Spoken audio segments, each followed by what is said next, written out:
azoyibhatala bekuyinkathi yakhe. Ayayayaya. That is the price that he paid.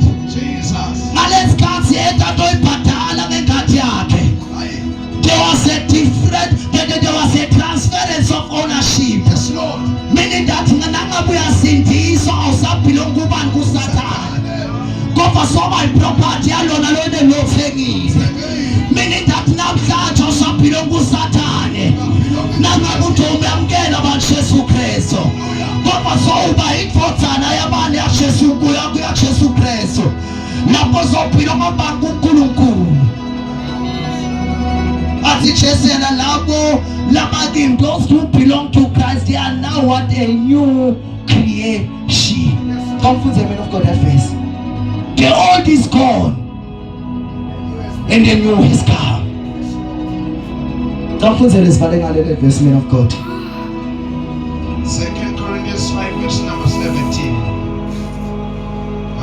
The scripture says, Nangabe umuntu akuKristu usidalwa nesisha. Tintfo letinzala sededlulile. Konke sekwendiwe kwababusha. Konke sekwendiwe kwabanjani? Kwababusha. Bazalwane, ngicela Bazalwane, no understand your level. Kusunelimuva lonalo namhlanje. Enelimuva ngilo bantu benandabala nalo. Hallelujah. But now listen, Babylon, labo kuKristu, there is a position called in Christ. It is a place.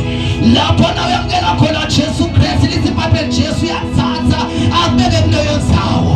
Then lithi Bible lonke nguwe emuva nangabe bombulali bothanza ebantombatana noma abafana noma bophika yonke le boyenda emuva.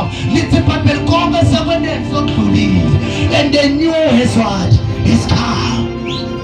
Because awusabelongi kuleya family or kuleya kingdom. But there is a new kingdom. And the long kingdom, the kingdom of the kingdom is a puppet. Go back to Allah, so when they so bad food. Go seven do go back. As a random song.